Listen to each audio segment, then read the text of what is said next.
فلا أقسم بمواقع النجوم وإنه لقسم لو تعلمون عظيم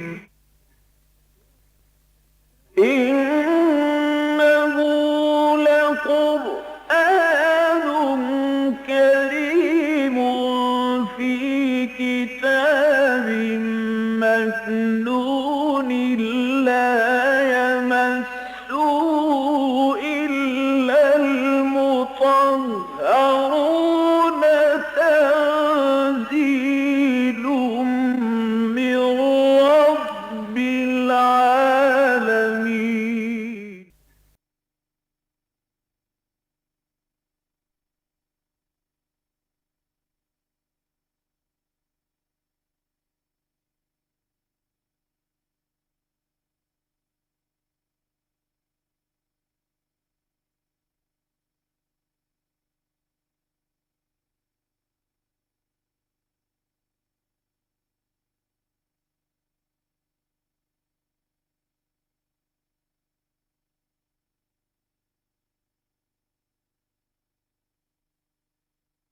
آج ہمیں سورہ آل عمران کی آیت نمبر 139 سے آگے بڑھنا ہے۔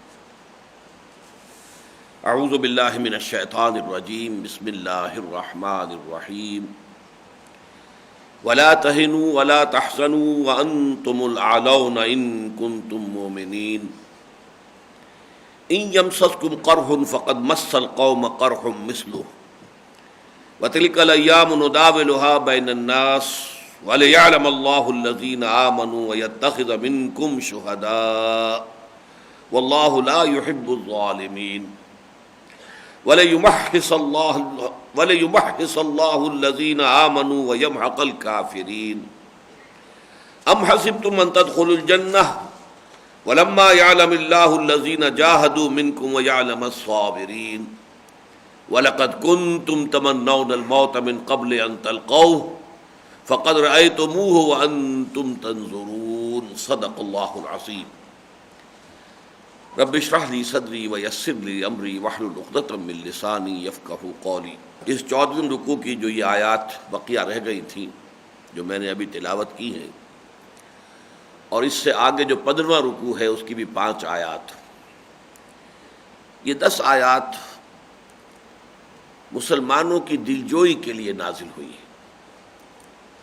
جو زخم لگا تھا مسلمانوں کو غزوہ احد میں وہ بہت کاری تھا، 70 صحابہ شہید ہو گئے، حضور مجروح ہوئے، یہاں تک کہ خبر اڑ گئی کہ حضور کا انتقال ہو گیا ہے۔ بہت سے صحابہ کے حوصلے پست ہو گئے، بعض صحابہ میدان چھوڑ کر بھاگ بھی گئے۔ افراتفری کی کیفیت جو ہے وہ طاری رہی، بہت شدید۔ یہ تو معجزانہ طریقے پر اللہ تعالیٰ نے پھر صورتحال کو تبدیل کیا، ورنہ واقعہ یہ ہے کہ اگر اس وقت قریش چاہتے اور اپنے اس پروگرام کو لے کر آگے بڑھتے، جیسے کہ خالد ابن ولید جو کمانڈر تھے ان کی کیولری کے، ان کا اصرار بھی تھا کہ ہمیں مسلمانوں کا تعاقب کرنا چاہیے اور کوہ احد پر چڑھ کر انہیں ختم کرنا چاہیے، لیکن ابو سفیان نے کہا کہ نہیں، اس میں رسک جو ہے وہ بہت ہائی ہے، وہ بلندی پر ہے، پہاڑ پر چڑھ چکے ہیں، وہ ہم پہ پتھراؤ کے ذریعے سے بھی ماریں گے، اوپر سے تیر چلائیں گے تو ماریں گے۔ بہرحال ان کا یہ اختلاف رائے ہے کہ جس کو اللہ تعالیٰ نے اہل ایمان کے حق میں اس وقت ڈھال بنا دیا۔ تو یہ جو چرکا لگا مسلمانوں کو، ظاہر بات ہے کہ اس سے بڑی بددلی، دل شکستگی کی کیفیت طاری ہوئی، اور یہ بہت ہی بڑا کنٹراسٹ تھا۔ ایک سال پہلے جو صورتحال ہوئی تھی غزوہ بدر میں، جہاں 313 اور وہ بھی تقریباً غیر مسلح، جو گھر سے جنگ کے ارادے سے نکلے ہی نہیں تھے، بلکہ ارادہ تھا صرف ایک تجارتی قافلے کا راستہ روکنے کا، لہذا کسی نے بھی اپنے ہتھیار ساتھ لینے کا تکلف نہیں کیا تھا۔ لیکن یہ کہ 313 تقریباً غیر مسلح نہتے لوگوں کو اللہ تعالیٰ نے 1000 پوری طرح کیل کانٹے سے لیس، اس وقت بھی 100 سواروں کا دستہ موجود تھا ان کے ساتھ، جبکہ ان کے ساتھ صرف 2 گھوڑے تھے، لیکن اللہ تعالیٰ نے ایک فتح عظیم عطا فرمائی، اسے یوم الفرقان بنا دیا تھا، تو اس سے مسلمانوں کی دھاک بیٹھ گئی، مورال جو ہے ان کا آسمان سے باتیں کرنے لگا۔ لیکن اس کا رد عمل بھی پھر اسی درجے کا تھا۔ وہ جو ایک آپ کو معلوم ہے کہ نیوٹن کے 3 قوانین ہیں بنیادی، لاز آف موشن، تو اس کا آخری یہ ہے to every action there is an equal and opposite ری ایکشن۔ یہ جو 3rd لا آف موشن ہے یہ بالکل اپلائی کرتا ہے غزوہ بدر اور غزوہ احد پر۔ اس میں 70 کفار مارے گئے، یہاں 70 صحابہ شہید ہو گئے۔ صورتحال جو ہے گویا کہ بالکل برابر کی بات ہو گئی، برابر کی چوٹ ہو گئی، اور اسی لیے ابو سفیان نے عین موقع پر کہا بھی کہ ہم نے بدر کا بدلہ چکا لیا ہے۔ اس حوالے سے مسلمانوں پر جو دل شکستگی طاری ہوئی ہے، افسردگی طاری ہوئی ہے، اس کو رفع کرنے کے لیے قرآن مجید میں اللہ تعالیٰ نے مفصل خطاب فرمایا ہے۔ اس خطاب کا جو ہے آغاز ہو رہا ہے وَلَا تَهِنُوا وَلَا تَحْزَنُوا وَأَنْتُمُ الْأَعْلَوْنَ إِن كُنتُم مُؤْمِنِينَ۔ اے ایمان والو، نہ سست پڑو اور نہ غمگین ہو، اور ہمارا پختہ وعدہ تم سے یہ ہے کہ تم ہی سب سے اونچے رہو گے بالآخر، اگر تم مومن رہے۔ مشروط ہے ان کنتم مومنین، لیکن یہ کہ یہ کچھ اونچ نیچ تو آتی رہے گی، یہ اگلی آیت میں آ رہا ہے، لیکن یہ ہے کہ بہرحال اگر تم نے ایمان کے تقاضے ادا کیے اور جہاد فی سبیل اللہ کے تقاضے ادا کیے جیسے کہ ان کا حق ہے، تو ہمارا پختہ وعدہ ہے انتم الاعلون، اعلون اعلیٰ کی جمع ہے، اعلیٰ سب سے اونچا، یقیناً تم ہی سب سے اونچے ہوگے اگر تم مومن رہے، اگر تم مومن ہوئے۔ اس آیت پر ذرا اس اعتبار سے بھی گفتگو کر لینی چاہیے۔ ایک تو ہے تعویل خاص کے پہلو سے کہ غزوہ احد کے حالات میں، اس پس منظر میں مسلمانوں کی جو فوری دل شکستگی تھی، جو بددلی تھی، جو مایوسی کی کیفیت طاری ہوئی ہے، اس کو رفع کرنے کے لیے اللہ تعالیٰ نے یہ دل جوئی کے الفاظ نازل فرمائے۔ یہ تو اس کی تعویل خاص ہو گئی، خاص پس منظر میں۔ تعویل عام کے اعتبار سے یہ پختہ وعدہ اللہ کا ہے، اگرچہ یہ ہر لمحے پر جو ہے یہ محیط نہیں ہے۔ آئندہ بھی جب بھی کبھی ایمان اور جہاد کی بنیاد پر تحریک چلے گی، یہی وعدہ اللہ کا ان سے بھی ہے، لیکن یہ نہیں ہے کہ فوری طور پر ہو جائے گا۔ آخر 12 برس حضور کو مکے میں گزرے، حالانکہ اہل ایمان تھے، اور ان سے زیادہ ایمان والا تو کوئی ہو سکتا ہی نہیں ہے۔ جو ہجرت سے قبل جو لوگ ایمان لائے مکے میں، سابقون الاولون من المہاجرین، ان سے زیادہ ایمان والا کون ہوگا؟ لیکن ظاہر بات ہے وہ اعلیٰ نہیں تھے، وہ سربلند نہیں تھے، وہ اونچے نہیں تھے، بلکہ وہ تو وہاں ڈومینیٹڈ تھے۔ غلبہ جو ہے کفار کو حاصل تھا، مشرکین کو حاصل تھا۔ تو گویا کہ یہ وعدہ جو ہے ہر لحظے پر جو ہے یہ محیط نہیں ہے، بلکہ یہ کہ ایک مناسب مدت کے بعد جب ان کی آزمائشیں ہو جائیں، وَلَنَبْلُوَنَّكُمْ بِشَيْءٍ مِّنَ الْخَوْفِ وَالْجُوعِ وَنَقْصٍ مِّنَ الْأَمْوَالِ وَالْأَنفُسِ وَالثَّمَرَاتِ۔ سورہ بقرہ کے 19ویں رکوع کی آیت بڑی اہم ہے۔ ہم لازماً آزمائیں گے تمہیں، ٹھوک بجا کر دیکھیں کہ واقعی مومن ہو یا نہیں۔ ام حسبتم ان تدخلوا الجنہ، ابھی آیت آ جائے گی آگے، اور اس سے زیادہ گمبھیر الفاظ میں یہ آیت سورہ بقرہ میں آ چکی ہے، اور اس سے بھی پہلے سن 5 یا 6 میں سورہ عنکبوت میں آ چکی ہے۔ احسب الناس ان یترکوا ان یقولوا آمنا وهم لا یفتنون، کیا لوگوں نے یہ سمجھا تھا کہ انہیں چھوڑ دیا جائے گا محض یہ کہنے پر کہ ہم ایمان لے آئے، اور انہیں آزمایا نہ جائے گا؟ وَلَقَدْ فَتَنَّا الَّذِينَ مِن قَبْلِهِمْ، ہم نے تو جو بھی ان سے پہلے آیا جس نے ایمان کا دعویٰ کیا، ہم نے انہیں آزمایا۔ فَلَيَعْلَمَنَّ اللَّهُ الَّذِينَ صَدَقُوا وَلَيَعْلَمَنَّ الْكَاذِبِينَ، تو اللہ تعالیٰ تو بالکل واضح کر کے رکھ دے گا کہ کون حقیقتاً یقین رکھنے والے ہیں، صاحب ایمان ہیں، اور کون جھوٹ موٹ کے صاحب ایمان بنے ہوئے ہیں، دعویٰ کر رہے ہیں، زبان سے دعویٰ کر رہے ہیں، منہ سے دعویٰ کر رہے ہیں، لیکن ان کے دلوں میں وہ یقین موجود نہیں ہے۔ تو یہ چھانٹی تو اللہ کو کرنی ہی کرنی ہے۔ اس اعتبار سے اگر وہ شرطیں تم پوری کرو گے، ان امتحانات میں کامیابی سے گزر جاؤ گے، تو پھر وعدہ ہے پختہ اللہ کا کہ تم ہی سربلند ہوگے، تم ہی اونچے ہوگے۔ اور یہ وعدہ جیسے کہ نبی اکرم صلی اللہ علیہ وسلم اور صحابہ کرام کی جماعت کے ساتھ پورا ہوا، ایسا ہی آئندہ بھی ہوگا، لیکن یہ کہ اس میں شرطیں رہیں گی، ایمان اور عمل صالح کی۔ یہی 2 شرطیں جو ہے آیا استخلاف جو ہے سورہ نور کی اہم آیت نمبر 55، وعد اللہ الذین آمنوا منکم وعملوا الصالحات لیستخلفنہم فی الارض، اللہ کا وعدہ ہے مسلمانوں تم میں سے ان لوگوں کے ساتھ جو ایمان کا حق ادا کرے اور عمل صالح کا حق ادا کرے، کہ وہ انہیں زمین میں لازماً حکومت ادا کرے گا، استخلاف ادا کرے گا زمین کے اندر۔ تو یہ شرطیں اپنی جگہ پر قائم رہتی ہیں۔ لہذا یہ آیت جو ہے اپنی تعویل عام میں بھی یہ نہیں ہے کہ صرف یہ صحابہ کرام سے کہا جا رہا ہے، یہ آئندہ بھی اپلیکیبل ہے، لیکن ہر لحظے کے لیے نہیں ہے یہ، بلکہ جب بھی کوئی دعوت اٹھے گی، جب بھی ان کے شرائط پورے ہو جائیں گے، جب کہ وہ امتحانات پاس کر لیں گے، ابتلاؤں آزمائشوں سے کامیابی کے ساتھ گزر چکیں گے، پھر اللہ کی نصرت لازماً آئے گی۔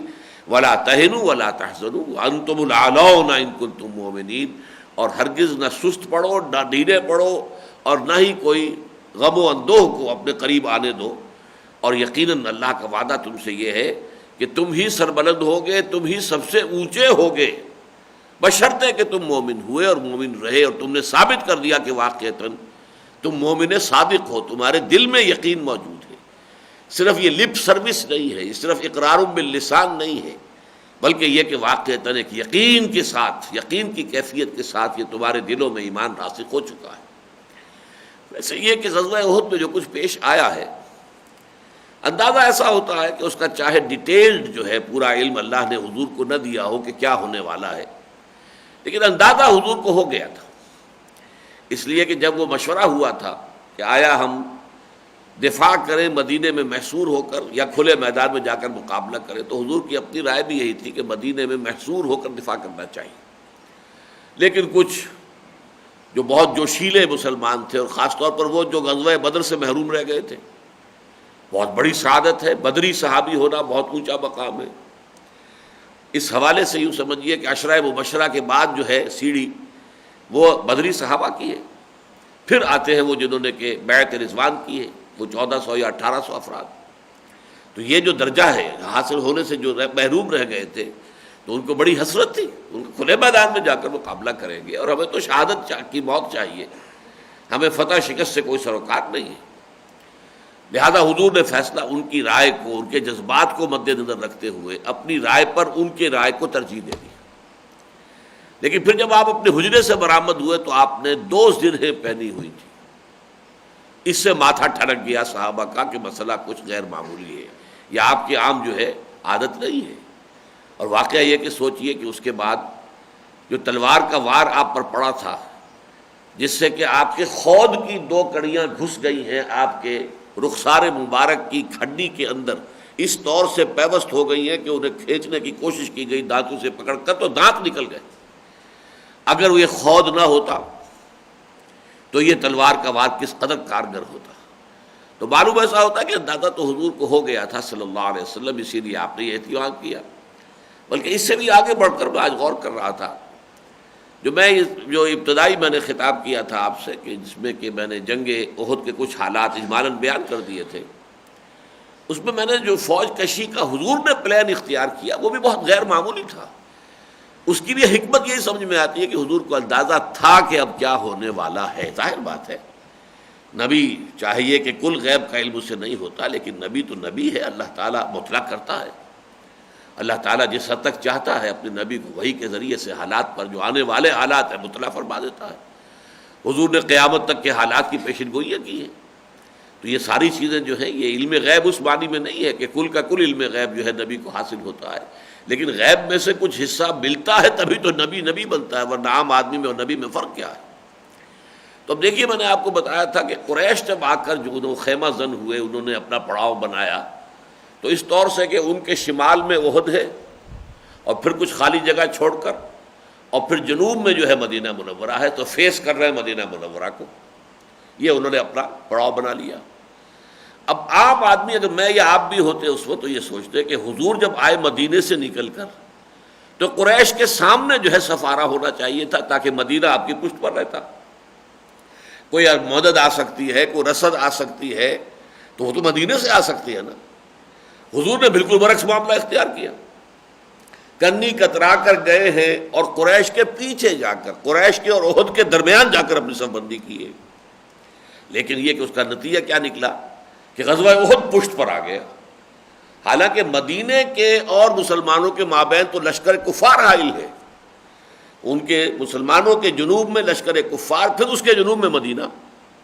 لیکن اگر خدا نہ خواستہ وہ صورت ہوتی کہ مسلمان ہوتے مدینے کے اور قریش کے لشکر کے درمیان، اور اگر بھگدڑ بچتی تو کیا ہوتا؟ آگے کوئی رکاوٹ نہیں تھی، آگے تو کھلے میدان ہے، مدینے تک کوئی پناہ گاہ ہے ہی نہیں. ظاہر بات ہے کہ اس کی صورت میں تعاقب میں جب آتی کفار کی فوج تو سیدھے مدینے پہنچتی ہے. اور ظاہر بات ہے کہ ایک دفعہ شہری آبادی میں داخل ہونے کے بعد ایک فاتح فوج پھر جو کچھ کرتی ہے یہ دنیا میں ہر ایک کو معلوم ہے جو کچھ وہ کرتی ہے. اور یہ تو کفار تھے، مسلمانوں کے ساتھ کیا کچھ کرتے اس کا آپ تصور کریں گے تو کہاں اٹھیں گے. لیکن حضور نے شکل دیکھیے کیا کی ہے، جا کر آپ نے احد کو اپنے پیچھے رکھا تاکہ جب وہ صورتحال پیش آئی ہے تو آپ فوراً احد کے اوپر چڑھ گئے. یہ احد پر چڑھنے ہی نے در حقیقت اس کو بچاؤ کیا ہے. جب حضور بھی، حالانکہ آپ مجروح تھے اور بہت آپ کمزور بھی تھے، خون بہت بہہ چکا تھا، بہرحال آپ بھی چڑھے ہیں اور بھی صحابہ اسی طریقے سے آپ کی، تو مسلمانوں کا لشکر جو ہے وہ احد کے اوپر چڑھ گیا. اب اس کے بعد جو ہے اختلاف رائے ہوا. کمانڈر ان چیف ابو سفیان تھے، بعد میں ایمان لے آئے، اس لیے ادب سے نام لے رہا ہوں. اس وقت تک کافر اور مشرک تھے. اور کیولری کے انچارج جو ہیں وہ خالد ابن ولید تھے، جو بعد میں سیف من سیوف اللہ بنے. تو دونوں جو ہے نیچے کھڑے ہیں، دامن احد کی گفتگو ہو رہی ہے. خالد ابن ولید کہتا ہے، کیا کہتے ہیں کہ ہمیں ان کا پیچھا کرنا چاہیے، تعاقب کرنا چاہیے، چڑھ کر ختم کر دینا چاہیے. اس معاملے کو اب یہاں سے یعنی ختم کیے بغیر ہمیں واپس نہیں جانا چاہیے. ابو سفیان بہت جہاں دیدہ آدمی تھے، بہت جہاں دیدہ.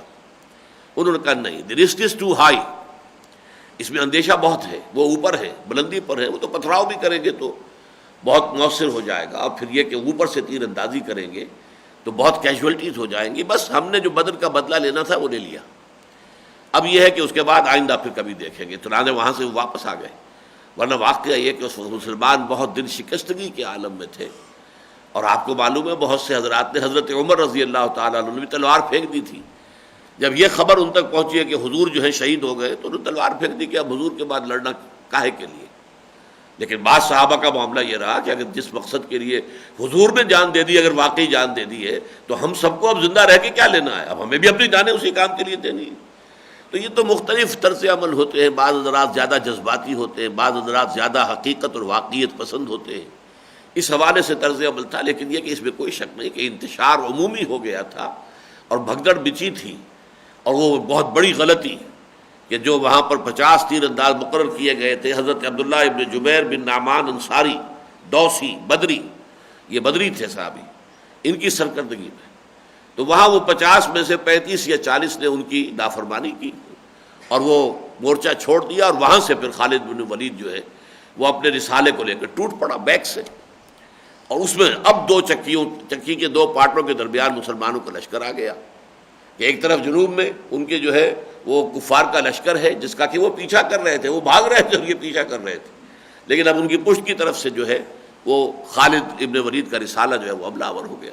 تو اس سے بہرحال چرکا لگا ہے. اس چرکے سے جو بھی دل شکستگی، افسردگی کی کیفیت طاری ہوئی، اس پر یہ آیات نازل ہو رہی ہے. وَلَا تَهِنُوا وَلَا تَحْزَنُوا وَأَنْتُمُ الْأَعْلَوْنَ إِن كُنتُم مُؤْمِنِينَ. نہ سست پڑو، نہ کمزوری دکھاؤ، اور نہ ہی رنج اور غم کو اپنے قریب آنے دو. اور تم سے ہمارا پختہ وعدہ ہے کہ تم ہی سب سے اونچے رہو گے بالآخر، اگر تم واقعتاً مومن ثابت ہوئے. ان یمسسکم قرح فقد مس القوم قرح مثلہ. بڑی پیاری بات ہے. دیکھو مسلمانوں، آج اگر تمہیں زخم لگا ہے تو تمہارا دشمن، وہ قوم جو تمہاری دشمن ہے، مشرکین مکہ، انہیں بھی تو ایسا ہی چرکا لگ چکا ہے. کیا 70 ان کے نہیں مارے گئے تھے؟ اور تمہارے تو ظاہر بات ہے کہ جو بھی شہید ہوئے ہیں ان میں کوئی بہت زیادہ تعداد جو ہے وہ سرداروں کی نہیں ہے. ہیں چند سردار بھی ہیں، ان کے تو تقریباً سارے کے سارے، سب بڑے سردار سارے کھیت رہے تھے وہاں میدان میں. لیکن دیکھو تم، وہ دل برداشتہ نہیں ہوئے. وہ 1 سال کے اندر اندر اپنی قوت جمع کر کے، اپنی ہمت جمع کر کے، وسائل جمع کر کے آ گئے تم پر چڑھائی کر کے. لہذا تم کیوں سست پڑ رہے ہو؟ تم کیوں دل برداشتہ ہو رہے ہو؟ تم کیوں دل گرفتہ ہو رہے ہو؟ تم کیوں رنج و غم کے اندر مبتلا ہو رہے ہو؟ ان یمسسکم قرح فقد مس القوم قرح مثلہ. ایسا ہی چرکا، ایسا ہی زخم جو ہے اس قوم کو بھی لگ چکا ہے، تمہاری دشمن قوم کو۔ وَتِلْكَ الْأَيَّامُ نُدَاوِلُهَا بَيْنَ النَّاسِ، اور یہ تو دن ہیں جنہیں ہم گردش میں رکھتے ہیں لوگوں کے مابین، یعنی اونچ نیچ تو ہماری یہ سنت ہے، ہمارا طریقہ ہے کہ ہم لوگوں کے مابین یہ اونچ نیچ کرتے رہتے ہیں، گردش میں رکھتے ہیں معاملات کو، اس لیے کہ اسی سے آزمائش ہوتی ہے، اسی سے جانچ پرکھ ہوتی ہے کون کتنے پانی میں ہے۔ اگر ایسا نہ ہو، ہر وقت جو ہے اللہ تعالیٰ کی مدد آ رہی ہے، ہر وقت آ رہی ہے، ہر وقت آ رہی ہے، تو ظاہر بات ہے کمپلیسنسی جو ہے وہ تمہیں ٹیک اوور کر لے گی، پھر اس کی جد و جہد، محنت، مشقت، ایثار، قربانی، یہ سارے جذبے کہاں سے آئیں گے؟ وہ تو یہ کہ عالم واقعہ میں جو عالم اسباب ہے اس کے اندر رہتے ہوئے جد و جہد کرو گے، اور کبھی چرکا بھی کھاؤ گے، کبھی زخم بھی کھاؤ گے، تبھی تو واقعتاً ثابت ہوگا کہ تم میں سے کون واقعی صاحب ایمان ہے۔ تِلْكَ الْأَيَّامُ نُدَاوِلُهَا بَيْنَ النَّاسِ، اب یہاں پہ ایک محذوف ہے تاکہ ہم لوگوں کو آزمائیں۔ وَلَنَبْلُوَنَّكُمْ بِشَيْءٍ مِّنَ الْخَوْفِ وَالْجُوعِ، جو آیت سورہ بقرہ میں آ چکی ہے، اس کو یہاں پر سمجھیے کہ یہ مضمون محذوف ہے یہاں پر، اسی لیے حرف عطف سے آگے بات شروع کی، تاکہ اللہ تمہیں آزمائے۔ وَلِيَعْلَمَ اللَّهُ الَّذِينَ آمَنُوا، اور تاکہ اللہ تعالیٰ دیکھ لے، جان لے، لفظی ترجمہ تو ہوگا جان لے ان لوگوں کو جو واقعتاً صاحب ایمان ہیں، پتہ چل جائے کہ کون حقیقتاً صاحب ایمان ہے، کہ ان کے دلوں میں یقین والی کیفیت موجود ہے ایمان کی۔ یہ تو اللہ تعالیٰ کے علم میں آنا چاہیے، اللہ کے علم میں تو ہمیشہ ہر چیز ہے، لیکن اللہ ظاہر کر دینا چاہتا ہے، واضح کر دینا چاہتا ہے، مبرہن کر دینا چاہتا ہے، علم نشرح کر دینا چاہتا ہے، تاکہ سب دیکھ لے، ہر دیکھنے والی آنکھ دیکھ لے کہ کون ایمان کی کتنی گہرائی میں ہے، کون کتنے پانی میں ہے۔ وَلِيَعْلَمَ اللَّهُ الَّذِينَ آمَنُوا وَيَتَّخِذَ مِنكُمْ شُهَدَاءَ، اور تم میں سے کچھ کو اپنا گواہ بنا لے، شہید بنا لے، گواہ بنا لے۔ یہ مقام اس اعتبار سے قرآن مجید کا اہم ترین مقام ہے کہ صرف یہ ایک جگہ ہے پورے قرآن میں جہاں لفظ شہید اللہ کی راہ میں مقتول ہونے کے معنی میں لیا جا سکتا ہے، ورنہ یہاں بھی شہادت کا جو عام تصور ہے اللہ کا گواہ، لیکن یہاں نہیں، یہاں یہ مقتول فی سبیل اللہ کے معنی میں لیا جا سکتا ہے لفظ شہید، ورنہ پورے قرآن مجید میں اللہ تعالیٰ کی راہ میں قتل ہونے کے لیے لفظ قتل ہی آیا، شہادت کا لفظ کہیں نہیں آیا، سوائے اس ایک مقام کے جہاں امکان ہے۔ آپ کو معلوم ہے سورہ بقرہ کے بھی 19ویں رکوع میں وَلَا تَقُولُوا لِمَنْ يُقْتَلُ فِي سَبِيلِ اللَّهِ أَمْوَاتٌ، ہرگز نہ سمجھنا ان کو یا کہنا ان کو کہ جو اللہ کی راہ میں قتل ہو جائیں، یہاں شہید ہونے کا لفظ نہیں آیا۔ وَلَا تَقُولُوا لِمَنْ يُسْتَشْهَدَ فِي سَبِيلِ اللَّهِ أَمْوَاتٌ، ہرگز نہ یہ سمجھنا کہ جو بھی اللہ کی راہ میں شہید کر دیے جائیں، نہیں۔ وَلَا تَقُولُوا لِمَنْ يُقْتَلُ فِي سَبِيلِ اللَّهِ أَمْوَاتٌ، اسی طریقے سے اس سورہ آل عمران میں بھی آگے چل کر آئے گا وَلَا تَحْسَبَنَّ الَّذِينَ قُتِلُوا فِي سَبِيلِ اللَّهِ أَمْوَاتًا بَلْ أَحْيَاءٌ عِندَ رَبِّهِمْ يُرْزَقُونَ، ہرگز نہ سمجھنا ان لوگوں کو جو اللہ کی راہ میں قتل ہو جائیں کہ وہ مردہ ہیں، نہیں، وہ زندہ ہیں، اپنے رب کے پاس رزق پا رہے ہیں۔ فَرِحِينَ بِمَا آتَاهُمُ اللَّهُ مِنْ فَضْلِهِ، فرحاں و شاداں ہیں، خوش و خرم ہیں ان نعمتوں پر جو اللہ تعالیٰ نے انہیں اپنے فضل سے عطا کی۔ تو اللہ کی راہ میں قتل کے لیے بھی قرآن کا لفظ قتل ہی ہے، حدیث میں بھی بہت سے مقامات پر اللہ کی راہ میں قتل ہونے کے لیے اگرچہ لفظ شہادت کا بھی استعمال ہوا ہے، لیکن وہاں بھی ہم دیکھتے ہیں کہ حضور کی مشہور حدیث جو ہے لَوَدِدتُّ أَنْ أُقْتَلَ فِي سَبِيلِ اللَّهِ ثُمَّ أُحْيَا ثُمَّ أُقْتَلَ ثُمَّ أُحْيَا ثُمَّ أُقْتَلَ، اس میں قتل ہی کی گردان ہے کہ میری بڑی شدید خواہش ہے میں اللہ کی راہ میں قتل ہو جاؤں، پھر مجھے زندہ کیا جائے، پھر ایک مرتبہ اللہ کی راہ میں قتل ہونے کی لذت مجھے نصیب ہو، پھر مجھے زندہ کیا جائے، پھر ایک مرتبہ اللہ کی راہ میں قتل ہونے کی سعادت میرے حصے میں آئے۔ یہاں تینوں مرتبہ وہی لفظ قتل آ رہا ہے، لَوَدِدتُّ أَنْ أُقْتَلَ فِي سَبِيلِ اللَّهِ ثُمَّ أُحْيَا ثُمَّ أُقْتَلَ ثُمَّ أُحْيَا ثُمَّ أُقْتَلَ۔ تو اصل میں یہ لفظ شہید آیا ہے اس معنی میں کہ جو اللہ کی راہ میں قتل ہو جائے ہم اسے شہید کہتے ہیں، یہ حدیث میں آیا ہے، اس میں کوئی شک نہیں ہے، لیکن یہ کہ در حقیقت اس کا اصل قرآنی مفہوم گواہی ہے۔ ہر رسول شہید ہے، حالانکہ رسول قتل ہو ہی نہیں سکتے۔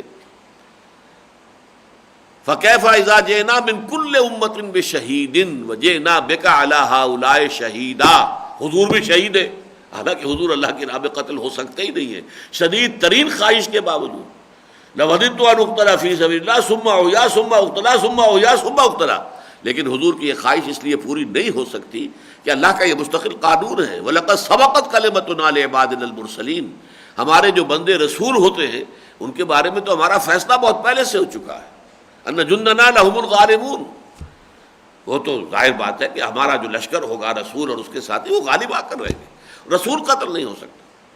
اس لیے حضور کی اتنی شدید خواہش جو ہے اللہ نے پوری نہیں کی، لیکن یہ کہ وہاں بھی لفظ جو آتا ہے وہ قتل ہی کا آتا ہے، حالانکہ آپ شہید ہیں۔ فَكَيْفَ إِذَا جِئْنَا مِن كُلِّ أُمَّةٍ بِشَهِيدٍ، یہ شہادت کا لفظ قرآن مجید کی اصطلاح میں آتا ہے کار رسالت کے لیے۔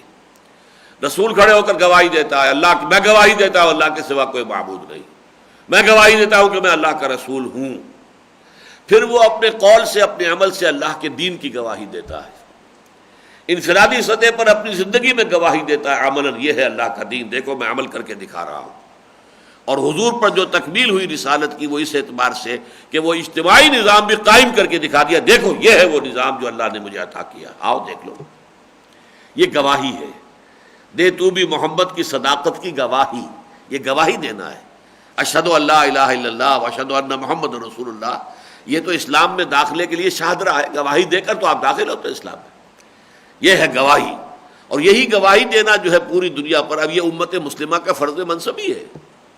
جاہدوا فی اللہ حق جہادہ هو اجتباکم وما جعل علیکم فی الدین من حرج ملت ابراہیم هو سماکم المسلمین من قبل وفی ھذا لیکون الرسول شہیدا علیکم وتکونوا شہداء علی الناس۔ اب اللہ کی راہ میں جہاد کرو اپنے امکانی حد تک، تاکہ رسول تو گواہ بنے تم پر اور تم گواہی دے سکو پوری نوع انسانی پر۔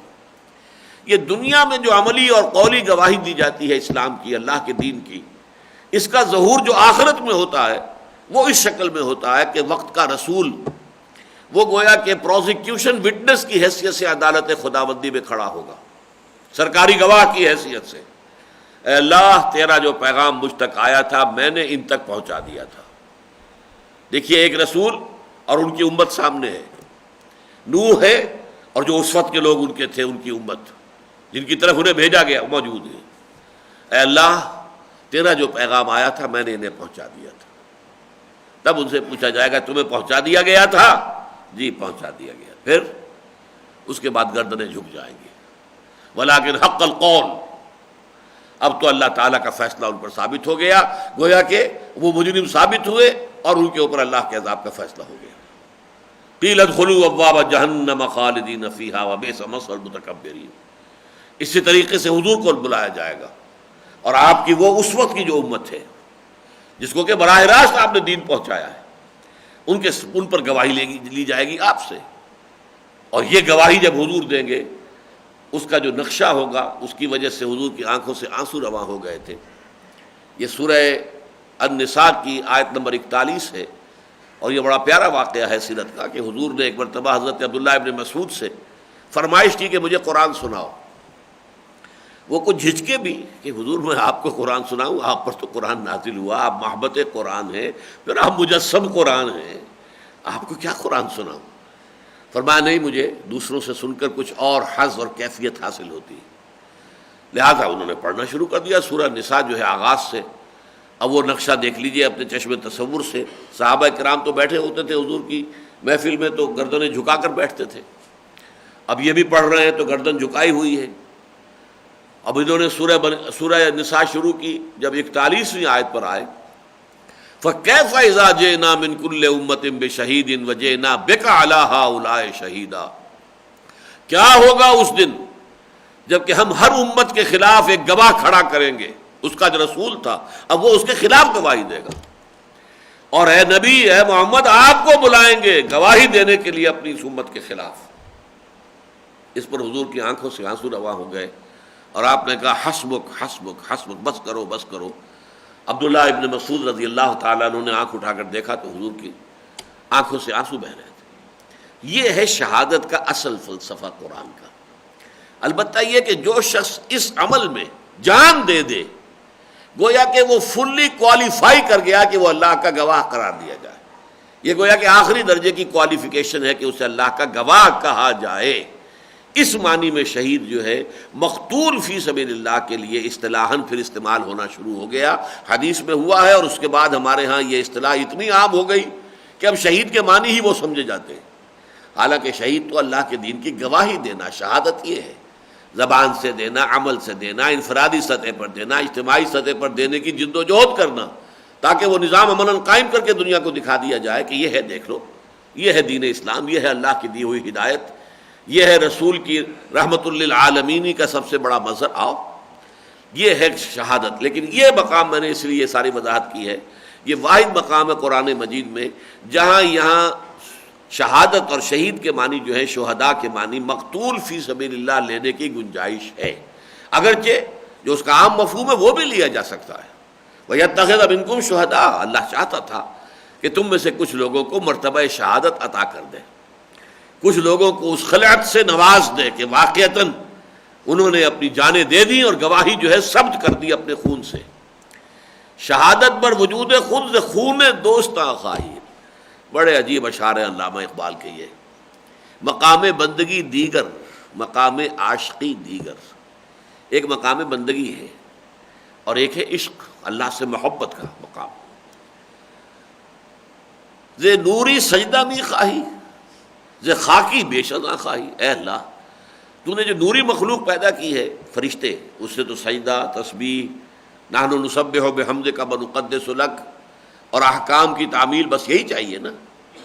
ان کے لیے جان دینے کا مرحلہ نہیں ہے آپ نے رکھا ہوا، لیکن یہ خاکی جو ہے انسان جو تو نے پیدا کیا، اس سے تو کچھ مزید چاہتا ہے، صرف بندگی نہیں، صرف نماز نہیں، صرف روزہ نہیں، صرف تسبیح و تحمید نہیں، بلکہ چنا خود را نگہداری کہ بائیں بے نیازی ہا، شہادت بر وجود خود ز خون دوستاں خواہی۔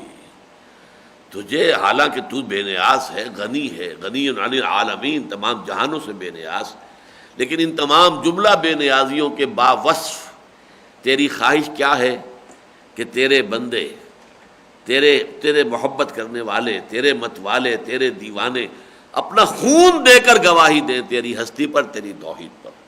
شہادت بر وجود خود سے خون دوستاں خواہی، اس معنی میں یہاں پر وَيَتَّخِذَ مِنكُمْ شُهَدَاءَ، اللہ یہ چاہتا تھا کہ وہ تم میں سے کچھ کو یہ مرتبہ جو ہے عطا فرما دے، خلعت سے نواز دے۔ وَاللَّهُ لَا يُحِبُّ الظَّالِمِينَ، باقی اس وسوسے کو اپنے قریب نہ پھٹکنے دو کہ اللہ تعالیٰ ظالموں کو پسند کرتا ہے۔ دیکھیے شیطان آتا ہے نا کہ اللہ دیکھیے جی اللہ مدد کرتا ہے ہماری، تو یہ گت ہماری نہ بنتی، یہ ہمیں جو ہے یہ ساری جو بھی چرکہ ہمیں لگا ہے وہ نہ لگتا، اللہ تو قادر ہے، عادل ہے، تو اللہ تعالیٰ جو ہے اہل ایمان کے مقابلے میں کیسے اجازت دے دی کفار کو کہ انہوں نے ہمارے 70 شہید کر دیے۔ لیکن یہ سب وسوسے جو ہیں شیطانی وسوسے ہیں، اللہ تعالیٰ کو ظالموں سے محبت نہیں ہے، محبت تو ہے اصل میں اہل ایمان سے، لیکن اہل ایمان ہی کی مصلحت ہے کہ ان کو آزمایا جائے، ان کی چھانٹی کی جاتی رہے، ان کی پرجنگ ہوتی رہے۔ یہاں جو اب آ رہا ہے جو کہ حکمت آزمائش، حکمت ابتلاء ہے، اس پر یہ آیت بہت اہم ہے۔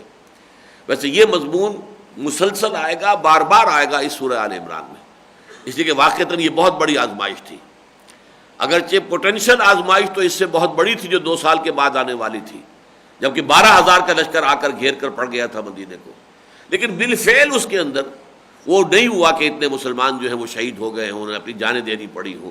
عین وقت پر اللہ تعالیٰ نے آندھی بھیجی اور اس آندھی نے جو ہے وہ آگ لگوا دی ان کے کیمپوں کے اندر، اور اس سے یہ ہے کہ وہ بدل ہو کر اپنا محاصرہ اٹھا کر چلے گئے۔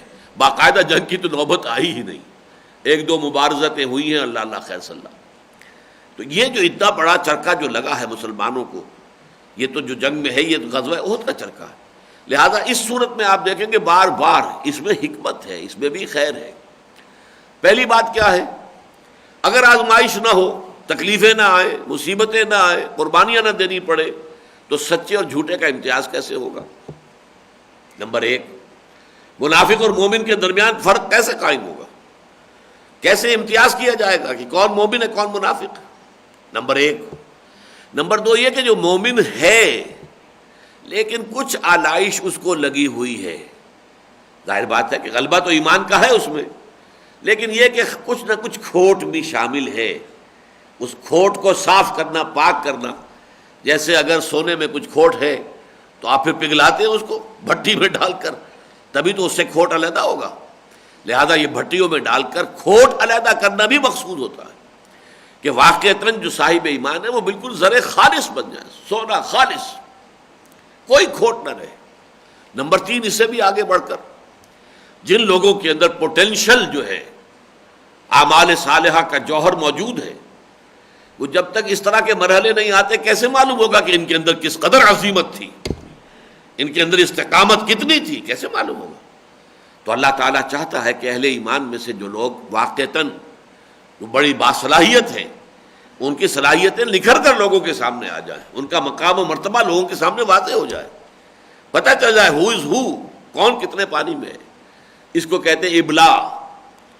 لیبلی المؤمنین منہ بلاء حسنہ، یہ بلاء حسنہ ہے کہ کسی جماعت یا افراد کی جو خوبیاں ہیں انہیں نکھارنے کے لیے، انہیں نمایاں کرنے کے لیے، انہیں سامنے لانے کے لیے اس طرح کی آزمائشوں کی بھٹیوں میں سے گزارا جائے تاکہ معلوم ہو، تم اپنے اندر جان سکو، اپنے رینکس کے اندر پہچان سکو کون کتنے پانی میں ہے.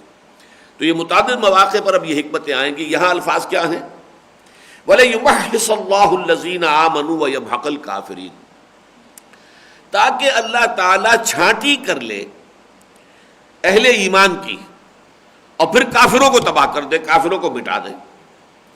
دیکھیے یہ تمحیص کا لفظ یہاں پر آیا، یمحصا، یا اردو میں ایک لفظ استعمال کرتے ہیں بحث و تمحیص. بڑی بحث تمحیص کے بعد معاملہ جو ہے یہ طے پا گیا. یہ کیا ہے بحث تمحیص کسے کہتے ہیں؟ عربی زبان میں بحث کہتے ہیں کریدنے کو. یہ جو کوا آتا ہے اور اپنی چونچ سے کریدتا ہے، شاید کوئی دانہ نکل آئے یہاں سے، کوئی گلدوں کا دانہ پڑا ہوا ہو، کوئی اور ہو، چنے کا دانہ پڑا ہو، تو یہ کریدنا جو ہے یہ بحث ہے. یہ سورہ مائدہ میں یہ لفظ آیا ہے کہ اللہ تعالیٰ نے جب وہ قابیل نے حابیل کو جو ہے قتل کر دیا، اس کے بعد اسے پتہ نہیں تھا کہ اب میں اس لاش کا کیا کروں، تو اللہ نے غراب ایک کوے کو بھیج دیا، یبحث فی الارض، وہ زمین میں وہ اپنی چونچ سے کرید رہا تھا. تو ایک بحث کے اندر آپ کریدتے ہیں جو مسائل ہیں ان کو اچھی طریقے سے، پھر چھانٹی سفٹنگ جو ہے، پھر چھانٹی کر دینا. چھاج کے اندر پھر آپ نے یہ کیا کہ بھوسا جو ہے وہ اڑ جائے اور دانے رہ جائیں. یہ سفٹنگ ہے تمحیص، یعنی علیحدہ علیحدہ کر دینا، بھوس علیحدہ ہو جائے، دانے علیحدہ ہو جائے، یہ ہے تمحیص. تو بحث و تمحیص، پہلے مسئلے کے مختلف پہلوؤں کو کرید لیا جائے، پوری طریقے سے بخیے ادھیڑ کے دیکھ لیا جائے، جسے آپ کہتے بھی ہیں کہ اس کے اندر یہ تنقیحات ہیں، ایشوز ہیں، انفالوڈ یہ ہے. مقدمات میں بھی جو خاص طور پر ہوتا ہے دیوانی مقدمہ، اس میں پہلے جو ہے ایشوز جو ہیں وہ فریم کیے جاتے ہیں. یہ گویا کہ تبحیث ہے، بحث ہے. اس کے بعد پھر ان کے اندر چھانٹی کی جاتی ہے. تو بحث و تمحیص، اللہ تعالیٰ چاہتا ہے کہ اہل ایمان کو چھانٹ لے، وہ علیحدہ ہو جائے. اور ان میں جو لوگ منافق تھے وہ علیحدہ ہو گئے، 300 ظاہر ہو گیا جو چلے گئے. جن میں کچھ کمزوری تھی وہ بھی ظاہر ہو گیا، بنو حارثہ، بنو سلمہ، عارضی طور پر تھوڑی سی کمزوری آئی تھی وہ بھی ظاہر ہو گیا. جنہوں نے خلاف ورزی کی اپنے کمانڈر کے حکم کی وہ بھی ظاہر ہو گیا. جو جمے رہے، حضرت عبداللہ ابن جبیر اور ان کے 10 یا 15 ساتھی جمے رہے، اور پہلے حملے میں تو وہی ہلاک ہوئے بیچارے. اس کے بعد ہی ظاہر بات ہے جب تک ان کی جان میں جان تھی انہوں نے خالد ابن ولید کے رسالے کو آگے نہیں آنے دیا. لیکن جب وہ سب کے سب ختم ہو گئے تو پھر اب اس کے بعد راستہ کھلا تھا. تو یہ جو ثابت قدم رہے وہ بھی معلوم ہو گیا. تو چھانٹی کرنا مقصود ہے. وَلَيُمَحِّصَ اللَّهُ الَّذِينَ آمَنُوا وَيَمْحَقَ الْكَافِرِينَ. اور پھر اللہ تعالیٰ جو ہے آخر میں ایک اور جگہ پر مقام آیا ہے کہ پھر اللہ تعالیٰ کوڑے کرکٹ کی جگہ طرح پورے کافروں کو جمع کرے گا اور آگ میں جھونک دے گا. ام حسبتم ان تدخلوا الجنہ، کیا تم نے یہ سمجھا تھا کہ جنت میں داخل ہو جاؤ گے؟ دیکھیے بالکل اسی مفہوم کی آیت قرآن مجید میں سورہ بقرہ میں آ چکی ہے. یہ دونوں صورتیں بہنیں ہیں. جیسے وہ مضمون وَلَا تَقُولُوا لِمَنْ يُقْتَلُ فِي سَبِيلِ اللَّهِ أَمْوَاتٌ وَلَا تَحْسَبَنَّ الَّذِينَ قُتِلُوا فِي سَبِيلِ اللَّهِ أَمْوَاتًا، بات ایک ہی ہے، انداز جدا ہے، اسلوب مختلف ہے. وہاں کیا تھا؟ ام حسبتم ان تدخلوا الجنہ ولما يأتكم مثل الذين خلوا من قبلكم مستهم البأساء والضراء وزلزلوا حتى يقول الرسول والذين آمنوا معه متى نصر الله ألا إن نصر الله قريب. بڑی عظیم آیتوں میں سے قرآن مجید. سورہ بقرہ کی تو اپنی ایک شان ہے، اسے ضربہ سلام کہا گیا ہے پورے قرآن کا. ہر چیز کا ایک ذروہ، ایک چوٹی ہوتی ہے، کلائمیکس ہوتا ہے. قرآن کا کلائمیکس سورہ بقرہ ہے. تو وہ مضمون جو وہاں اتنی طویل آیت میں آیا تھا، کیا تم نے یہ سمجھا ہے کہ تم جنت میں داخل ہو جاؤ گے؟ ابھی تو تم پر وہ مصیبتیں تو آئی ہی نہیں ہیں جو تم سے پہلوں پر آئی تھی. تم پر سختیاں آئیں، فاقے آئے، تکلیفیں آئیں، مصائب آئے، یہاں تک کہ وہ ہلا مارے گئے، زلزلوا، ہلا مارے گئے، جھنجھوڑ دیے گئے. حتی یقول الرسول والذین آمنوا معہ، یہاں تک کہ وقت کے رسول اور ان کے ساتھی اہل ایمان پکار اٹھے، چیخ اٹھے، متی نصر اللہ. اللہ تعالیٰ چیخیں نکلوا لیتا ہے پہلے، پھر اللہ کی مدد آتی ہے. حضور کی چیخیں نکلوا لی ہیں اللہ نے. یہ بعض لوگ جو ہیں شاید مجھ سے کہیں کہ گستاخی کا انداز اختیار کر رہا ہوں میں، چیخیں نکلوا لی. طائف کے روز چیخیں نکل گئی ہیں حضور کی صلی اللہ علیہ وسلم. اللہم الیک اشکو ضعف قوتی وقلت حیلتی وہوانی علی الناس الی من تکلنی الی بعید یتجہمنی اور الی عدو ملکت امری. اے اللہ تیری جناب میں فریاد لے کر آیا اپنی قوت کی کمی کا، اپنے مسائل کی کمی کا، اور جو لوگوں میں بے عزتی ہو رہی ہے، رسوائی ہو رہی ہے، رسوا سرے بازارے آشوق ستمگارے، یہ طائف کی گلیاں، اور تیرا رسول، تیرا محبوب، اور پتھراؤ ہو رہا ہے اس کے اوپر، جسم لہو لہان ہو رہا ہے اس کا. اب وہ بیٹھ جاتا ہے ذرا تو دو غندے آتے ہیں اٹھا کر، ایک اس بغل میں ہاتھ ڈالتا ہے، ایک اس میں، چلے جاؤ نکلو یہاں سے. یہ حال، یہ بے عزتی، یہ توہین. الی من تکلنی، اے اللہ مجھے کس کے حوالے کر دیا ہے. الی بعید یتجہمنی، کیا وہ دور کا دشمن جو میرے اوپر جو ہے ہجوم کر رہا ہے اور جو چاہتا کر رہا ہے. اور الی عدو ملکت امری، کیا میرا معاملہ دشمن کے حوالے کر دیا، سپرد کر دیا کہ جو چاہے میرے ساتھ کر گزرے. بتائیے یہ چیخیں نہیں ہے تو کیا ہے؟ فریاد کی انتہا ہے. ہاں لیکن اس کے بعد تسلیم و رضا بھی ہے. ان لم یکن علی غضبک فلا ابالی، لیکن اے اللہ اگر تو ناراض نہیں ہے تو مجھے کوئی پرواہ نہیں. سب تسلیم خم ہے جو مزاج یار میں آئے. مجھے اندیشہ یہ کہ تو ناراض تو نہیں ہو گیا، یہ کہیں تیری ناراضگی کے مظاہر تو نہیں ہے. وہ جو سورہ والضحیٰ میں آیا ہے، اللہ تعالیٰ نے آپ کو چھوڑا نہیں ہے. ما ودعک ربک وما قلی. اس وقت یہ ہے کہ ذرا سا وحی میں وقفہ ہو گیا تھا جس سے حضور کو اندیشہ ہوا، اور کافروں نے تانے دینے شروع کر دیے. معلوم ہوتا ہے محمد تمہارا شیطان تمہیں چھوڑ گیا، بس خلاص. یہ تو صورتحال اس وقت ام جمیل نے خاص طور پر کہا تھا. تو والضحیٰ واللیل اذا سجی ما ودعک ربک وما قلی. تو اس موقع پر بھی شاید یہ دل میں خیال آیا ہو کہ کہیں اللہ ناراض ہو گیا، اس نے میرا ساتھ چھوڑ دیا، مجھے دشمنوں کے حوالے کر دیا. نہیں. پھر وہ فرشتہ حاضر ہوا ہے اور اس نے کہا کہ اللہ نے مجھے بھیجا ہے، میں ملک الجبال ہوں، ان پہاڑوں کے اوپر میرا حکم چلتا ہے. اگر آپ فرمائیں، اللہ کا حکم ہے کہ اگر آپ کہیں تو میں ان پہاڑوں کو ٹکرا دوں آپس میں، جن کے درمیان یہ شہر جو ہے طائف آباد ہے، یہ پس کر سرما بن جائے لوگ. آپ نے فرمایا نہیں. کیا عجب کہ اللہ تعالیٰ ان کی آئندہ نسلوں کو ہدایت دے دے. یہ آپ کی عظیمت کا کوہ ہمالیہ ہے. بہرحال یہ جو میں کہہ رہا تھا چیخیں نکلوا دینا. وقال حتی یقول الرسول والذین آمنوا معہ متی نصر اللہ، یہاں تک کہ وقت کے رسول اور ان کے ساتھی اہل ایمان چیخ اٹھے، پکار اٹھے کہ اللہ کی مدد کب آئے گی. تب انہیں کہا گیا، بشارت دی گئی، الا ان نصر اللہ قریب. وہی آیت یہاں مختصر ہے. ام حسبتم ان تدخلوا الجنۃ ولما یعلم اللہ الذین جاہدوا منکم ویعلم الصابرین. کیا تم نے یہ سمجھا تھا کہ جنت میں داخل ہو جاؤ گے؟ ابھی تو اللہ نے دیکھا ہی نہیں ہے کہ تم میں سے کون ہے جو واقعی جہاد کا حق ادا کرنے والے ہیں. ابھی تو یوں سمجھیے کہ ستاروں سے آگے جہاں اور بھی ہے، ابھی عشق امتحان اور بھی ہے.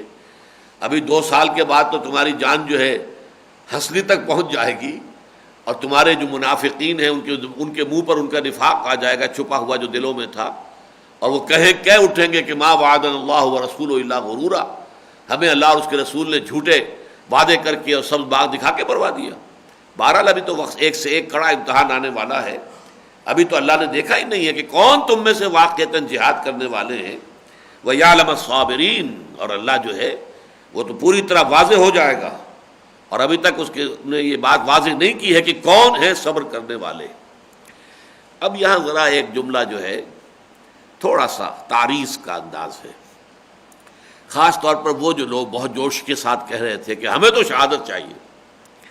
وَلَقَدْ كُنْتُمْ تَمَنَّوْنَ الْمَوْتَ مِنْ قَبْلِ أَنْ تَلْقَوْهُ۔ دیکھو مسلمانوں، تم موت کی تمنا، اب یہ نہ سمجھیے کہ یہ تمام مسلمانوں سے خطاب ہے، معاذ اللہ، وہ لوگ جو ذرا زیادہ جوشیلے، اور یہ ایک کہاوت ہمارے ہاں ہے، تھوتھا چنا باجے گھنا، جن میں کم ہوتی ہے چیز وہ کچھ زیادہ اچھلتے کودتے ہیں، جیسے کہ برتن خالی ہو تو اس کی آواز زیادہ آتی ہے، اسی طریقے سے معلوم ہوتا ہے کچھ لوگ تھے جنہوں نے بہت بڑھ چڑھ کر ہمیں تو شہادت کی بس موت چاہیے، ہمیں تو کچھ کوئی غرض نہیں ہے، تو فرمایا وَلَقَدْ، وہ لوگ ہیں اصل میں، خطاب جو ہے اس کا روح سخن ان لوگوں کی طرف ہے۔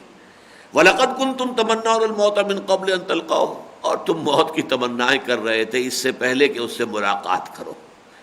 یہ موت بہت ہی قریب شے ہے، موت کوئی آسان مرحلہ نہیں ہے، یہ کوئی پھولوں کی سیج نہیں ہے۔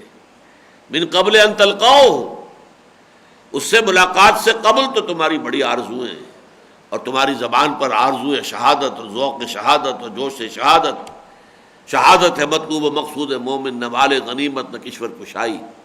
حالانکہ واقعہ یہی ہے کہ جن کے اندر ظرف زیادہ ہوتا ہے اتنا ہی وہ خاموش ہوتے ہیں، جس کا جتنا ظرف ہے اتنا ہی وہ خاموش ہے۔ یہ جو زبان پہ آتا ہے انہی کے کہ جن کے اندر ظرف جو ہے کم ہوتا ہے اور وہ اچھل پڑتا ہے، جیسے برتن میں سے پانی جو ہے چھلک پڑے۔ وَلَقَدْ كُنْتُمْ تَمَنَّوْنَ الْمَوْتَ مِنْ قَبْلِ أَنْ تَلْقَوْهُ فَقَدْ رَأَيْتُمُوهُ، تو اب تم نے دیکھ لیا ہے موت کو، وَأَنْتُمْ تَنْظُرُونَ، آنکھوں میں آنکھیں ڈال کر، اب یہ موت تمہارے سامنے آئی، جان پر بن گئی تھی۔ صورتحال تو واقعتاً انتہائی شدید ہو چکی تھی۔ وہ تو جو بھی اللہ تعالیٰ نے اپنا فضل کیا ہے، اور ابو سفیان کی جو بھی اس وقت کی جو بھی آپ اسے کہیں، اس نے بہرحال اسی کے اندر مصلحت سمجھی کہ بس یہیں تک ہم نے اپنا بدلہ چکا لیا ہے، یوم بدر کا بدلہ جو ہے یوم احد ہو گیا، اس سے زیادہ پھر آگے بعد میں کبھی نپٹیں گے، اب اس وقت اس سے آگے نہیں۔ تو اللہ تعالیٰ نے جو ہے اس طریقے سے مسلمانوں کو بچا لیا۔ وما محمد الا رسول، اور یہ چونکہ اسی دوران میں یہ مشہور ہو گیا تھا کہ محمد صلی اللہ علیہ وسلم قتل ہو گئے، شہید ہو گئے، تو بعض لوگوں کا طرز عمل، جن میں حضرت عمر جیسے لوگ بھی شامل ہیں رضی اللہ تعالیٰ عنہ، انہوں نے اپنی تلوار پھینک دی۔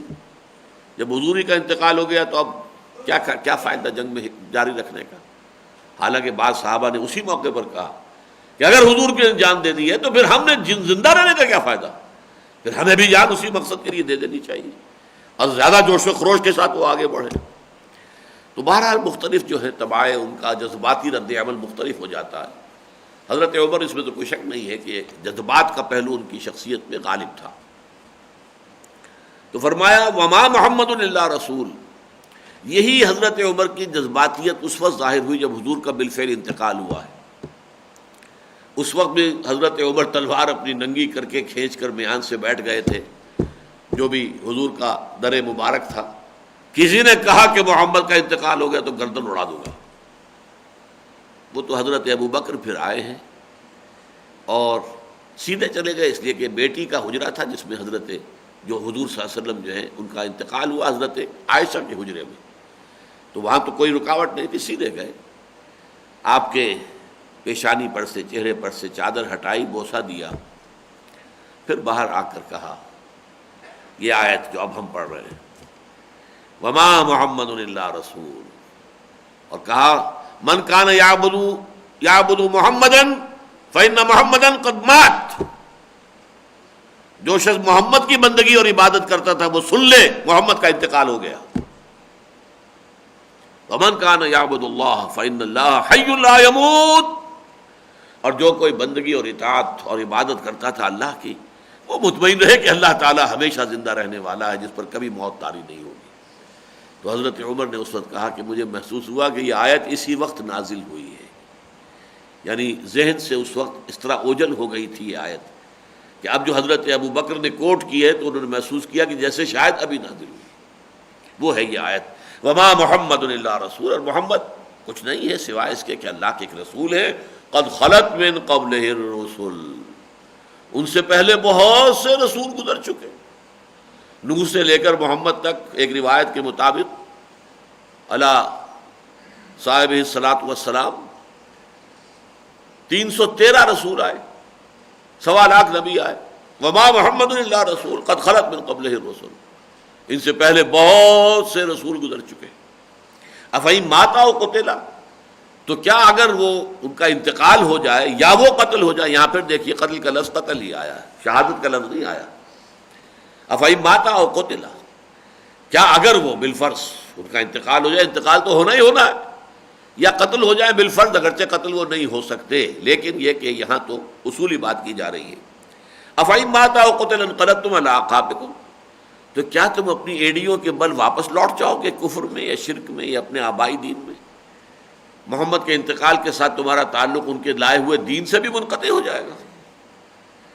وَمَن يَنْقَلِبْ عَلَىٰ عَقِبَيْهِ فَلَن يَضُرَّ اللَّهَ شَيْئًا، جو کوئی بھی اپنی ایڑیوں کے بل لوٹ جائے وہ اللہ کو کوئی نقصان نہیں پہنچائے گا. وَسَيَجْزِي اللَّهُ الشَّاكِرِينَ، اور اللہ تعالیٰ بدلہ دے گا قریب انشاءاللہ ان کو کہ جو شکر کرنے والے ہیں. شکر کیا ہے؟ اللہ نے محمد کے ذریعے صلی اللہ علیہ وسلم تمہیں ہدایت عطا فرما دی، اس کا شکر ادا کرو. محمد تو ایک ذریعہ تھے صلی اللہ علیہ وسلم، اللہ کی ہدایت تم تک پہنچانا یہ ان کی ذمہ داری تھی. ان کے ممنون احسان رہو کہ ان کے ذریعے سے اللہ تعالیٰ نے تمہیں ہدایت دی ہے. لَن يَهْدِيَ اللَّهُ بِكَ رَجُلًا وَاحِدًا خَيْرٌ لَكَ مِنْ حُمُرِ النَّعَمِ.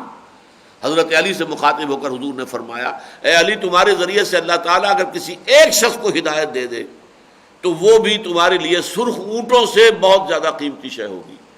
تو محمد کے ذریعے تو نہ معلوم اللہ تعالیٰ نے کتنی مخلوق کو ہدایت دی ہے، تو وہ ان کا اپنا احسان مانو. لیکن یہ کہ بہرحال جو شاکر بندے ہیں، جو شکر گزار ہیں، جو اس احسان کی قدر کرنے والے ہیں، اس کی قدر و قیمت سے واقف ہیں، اللہ انہیں بدلہ دے گا. وما كان لنفس ان تموت الا باذن الله کتابا مؤجلا، اور کسی جاندار کے لیے یہ ممکن نہیں ہے کہ وہ مر جائے مگر اللہ کے اذن سے. موت حیات اللہ کے ہاتھ میں، اور یہ موت جو ہے کتاب مؤجلا، لکھی ہوئی ہے معین وقت کے لیے. اجل معین وقت، مؤجل ہے، یہ تو طے ہے کب آئے گی، لہذا اس سے پہلے کسی کے مرنے کا امکان ہی نہیں. یہی وجہ ہے کہ بعض حضرات کہتے ہیں کفا بالموت حافظہ، موت سے زیادہ حفاظت کرنے والی اور کوئی شے نہیں ہے. فرض کیجئے میری موت کا وقت جو ہے آج سے 2 سال بعد کا ہے، تو آج کوئی شخص مجھے ہلاک نہیں کر سکتا. اس سے بڑی حفاظت اور کیا ہوگی؟ کتنا ہی کوئی لاؤ لشکر ہو، کتنی ہی کوئی سازش ہو جائے، کتنا ہی کچھ ہو رہا ہو، کیسے ہلاک کرے گا مجھے؟ اس لیے کہ اب وہ وقت معین وہ تو جب آئے گا تبھی میرے لیے موت ہے، اس سے پہلے نہیں ہے. تو محافظ ہے، میری موت میری محافظ ہے. کفا بالموت حافظہ، حفاظت کر رہی ہے. لیکن ابھی وقت نہیں آیا اس کا، لہذا کوئی بھی مجھے غدر نہیں پہنچا سکتا. ہاں لا یضرکم الا اذى، کو تکلیف پہنچا دے، وہ زخم لگا دے، کچھ اور کر دے، موت نہیں آئے گی. موت آئے گی اپنے وقت معین پر. وما كان لنفس، کسی بھی جاندار کے لیے یہ ممکن نہیں ہے ان تموت، کہ وہ مر جائے، الا باذن اللہ، مگر اللہ کے اذن سے. کتابا مؤجلا، یہ ایک وقت معین لکھا ہوا طے شدہ. ومن یرد ثواب الدنیا نؤتہ منہا، اور جو کوئی دنیا ہی کا بدلہ چاہتا ہے، ارادہ رکھتا ہے دنیا ہی میں اپنے اعمال کا بدلہ مل جائے. محنت ایک تو یہ کہ بھاگ دوڑ ہے ہی دنیا کے حصول کے لیے، یا کوئی نیکی کا کام بھی کر رہے ہیں تو وہ چاہتے ہیں کہ دنیا ہی میں اس کا اجر و ثواب اور اس کا نتیجہ بھی ضرور دیکھ لیں اپنی نگاہوں سے، یہ بھی اسی کے تابع ہو جائے گی بات. ومن یرید ثواب الدنیا نؤتہ منہا، ہم اس میں سے کچھ دے دیتے ہیں. دنیا کمانے کی کوشش کرو گے، دنیا دے دیں گے، مال و دولت جو ہے وہ کچھ نہ کچھ تمہیں مل جائے گی. ومن یرید ثواب الآخرۃ نؤتہ منہا، البتہ جو کوئی آخرت کے ثواب کا طلبگار ہوگا اللہ اس میں سے اس کو عطا کرے گا. وسنجزی الشاکرین، دوبارہ پھر وہی آیا، اور یقیناً ہم بدلہ دیں گے اپنے احسان مند، اپنے احسان ماننے والوں اور احسان کی قدر کرنے والے لوگوں کا، شکر گزار لوگوں کا. وَكَأَيٍّ مِّن نَّبِيٍّ قَاتَلَ مَعَهُ رِبِّيُّونَ كَثِيرٌ، اے مسلمانوں جیسے محمد پہلے رسول نہیں ہے، وَمَا مُحَمَّدٌ إِلَّا رَسُولٌ قَدْ خَلَتْ مِن قَبْلِهِ الرُّسُلُ، ایسے ہی اللہ کی راہ میں قتال جو ہے وہ بھی یہ کوئی پہلے مار کے نہیں ہو رہے. تاریخ انسانی میں کتنے ہی نبی ایسے گزرے ہیں. وَكَأَيٍّ مِّن نَّبِيٍّ قَاتَلَ مَعَهُ، جن کے ساتھ ہو کر ربیون، ربانی لوگ، اللہ والے لوگ، اللہ والوں نے ان کے ساتھ ہو کر جنگیں کی ہیں. کفار سے جنگ کی ہے. آپ کو معلوم ہے جالوت کے مقابلے میں طالوت آیا ہے. بہرحال ساری جنگیں تو قرآن مجید میں ریکارڈڈ نہیں ہیں، لیکن جنگیں تو بہت ہوئی ہیں. کَأَيٍّ مِّن نَبِيٍّ قَاتَلَ مَعَهُ رِبِّيُّونَ كَثِيرٌ. تو اے محمد کے ساتھیو صلی اللہ علیہ وسلم رضوان اللہ تعالی علیہ مجمعین، تم پہلے نہیں ہو اس میدان میں. تم سے پہلے بھی کتنے ہی نبی گزرے ہیں جن کے ساتھیوں نے ان کے ساتھ ہو کر دست و بازو بن کر قتال کیا اللہ کی راہ میں. وَكَأَيٍّ مِّن نَبِيٍّ قَاتَلَ مَعَهُ رِبِّيُّونَ كَثِيرٌ فَمَا وَهَنُوا لِمَا أَصَابَهُمْ فِي سَبِيلِ اللَّهِ. تو اللہ کی راہ میں جو بھی ان پر مصیبتیں ٹوٹیں، تکلیفیں آئیں، مضرتیں تکالیف آئیں، ان سے انہوں نے ہمت نہیں ہاری. ما وہنوا وما ضعفوا، نہ ہی وہ کمزور ہوئے، وما استکانوا، اور نہ ہی ان کے حوصلے پست ہوئے. جو بھی آیا آیا، جو مصیبت آئی جھیلی، برداشت، پوری ثابت قدمی کے ساتھ، صبر کے ساتھ، استقلال کے ساتھ جمے رہے، ڈٹے رہے، قدم اکھڑے نہیں. فما وہنوا لما اصابہم فی سبیل اللہ، جو کچھ اللہ کی راہ میں ان پر بیتی اس پر نہ تو وہ انہوں نے ہمت ہاری، وما ضعفوا، نہ انہوں نے کسی کمزوری کا، ضعف کا اظہار کیا، وما استکانوا، نہ حوصلہ کی پستی پیدا ہوئی. واللہ یحب الصابرین، اور اللہ تعالیٰ تو ایسے ہی صبر کرنے والوں سے محبت کرتا ہے جو جمے رہے، ڈٹے رہے. ابھی اس کے امتحان اور بھی ہے محمد کے ساتھیوں، ابھی تو بڑی سے بڑی منزلیں تمہیں سر کرنی ہے. وما کان قولہم، اب یہ گویا کہ تلقین کی جا رہی ہے کہ تمہارا طرز عمل کیا ہونا چاہیے. ہمارے سابق انبیاء کے ساتھ ہو کر اللہ کی راہ میں جنگ کرنے والے، جہاد کرنے والے، ان کا کیا قول تھا.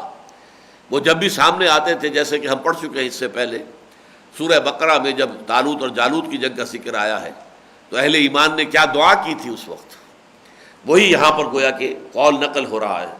وما کان قولہم الا ان قالوا، ان کا تو کہنا اس کے سوا کچھ نہیں تھا کہ انہوں نے یہ کہا ربنا اغفر لنا ذنوبنا، اے رب ہمارے بخش دے ہمیں جو بھی ہم سے کوتاہیاں ہو گئی ہیں.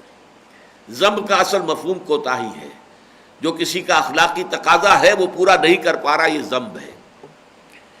ظلم ہے کسی کا حق مار لینا، یہ ذنب ہے جو کوتاہی ہے، کسی کے حق کی ادائیگی میں کوتاہی.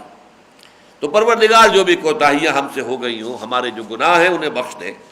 وَإِسْرَافَنَا فِي أَمْرِنَا، اور اگر ہم نے کہیں کوئی تعدی کر دی ہو، کوئی حد اعتدال سے تجاوز کر دیا ہو، کہیں ہمارے قدم جو ہے زیادہ عدل و اعتدال سے جو ہے منحرف ہو گئے ہوں، تو اللہ اسے بھی بخش دے، کنڈون کر دے. وَثَبِّتْ أَقْدَامَنَا، اور ہمارے قدموں کو جما دے. وَانصُرْنَا عَلَى الْقَوْمِ الْكَافِرِينَ، اور ہماری مدد فرما کافر لوگوں کے مقابلے میں. یہ دعا اجمالاً یہ دعا جو ہے سورہ بقرہ میں بھی آ چکی ہے، اور یہاں ذرا مزید شر و بست کے ساتھ آئی ہے. فَآتَاهُمُ اللَّهُ ثَوَابَ الدُّنْيَا وَحُسْنَ ثَوَابِ الْآخِرَةِ، تو اللہ تعالیٰ نے ایسے لوگوں کو، اپنے ایسے صابر بندوں کو دنیا کا بھی ثواب دیا، کامیابیاں عطا کی، وہ سربلند ہوئے، ان کی حکومتیں قائم ہوئی. حضرت طالوت کی حکومت قائم ہوئی، ان کے وارث بنے پھر حضرت داؤد علیہ السلام اور پھر حضرت سلیمان علیہ السلام. تو وہ جو جنگ ہے جس کا تذکرہ سورہ بقرہ سے شروع ہو چکا ہے، اس کا نتیجہ کیا تھا؟ فآتاہم اللہ ثواب الدنیا، دنیا میں سربلندی، دنیا میں اقتدار، وحسن ثواب الآخرہ، اور اس سے بھی کہیں بڑھ کر نہایت حسین جو ہے بدلہ وہ آخرت کا ہوگا. وہ جو ہے اس کا تم تصور کر ہی نہیں سکتے. ما لا عین رات ولا اذن سمعت وما خطر علی قلب بشر، جو نہ کسی آنکھ نے دیکھا، نہ کسی کان نے سنا، نہ کسی انسان کے دل میں اس کا کبھی کوئی خیال تک وارد ہو سکا. فآتاہم اللہ ثواب الدنیا وحسن ثواب الآخرہ واللہ یحب المحسنین، اور یقیناً اللہ تعالیٰ اپنے ایسے ہی خوبکار بندوں کو سے محبت کرتا ہے. احسان کے معنی جو اپنے دین کی انتہائی خوبصورت صورت کو اختیار کرے. دین کے اندر بھی درجے ہیں. ایک مارے باندھے کو دین کے حکم پر عمل پیرا ہو رہا ہے، انسان کر رہا ہے پورا، بہرحال امتثال امر تو ہو گیا، نماز پڑھ لی ہے، جیسی بھی ہے سستی کے ساتھ ہے اور دل لگا ہوا نہیں ہے، لیکن پڑھ لی ہے، نماز ادا ہو گئی، فرض ادا ہو گئے. ایک یہ کہ نہایت خشوع و خضوع کے ساتھ، دل کے انشراح کے ساتھ انسان جو ہے اللہ کی عبادت کر رہا ہو، تو یہ محسنین ہوگا، یہ احسان صلاۃ ہوگا، نماز کا احسان. حسین نماز اس کی ہوگی۔ تو اسلام پورا کا پورا جب اس حسن کے مقام کو پہنچ جاتا ہے تو پھر وہ شخص کہلاتے ہیں اللہ کی نگاہ میں محسنین، اور یہ بلند ترین درجہ ہے اللہ کے بندوں کا، پہلے اسلام، پھر ایمان، اور پھر احسان۔ بارک اللہ لی و لکم فی القرآن العظیم و نفعنی و ایاکم بالآیات والذکر الحکیم۔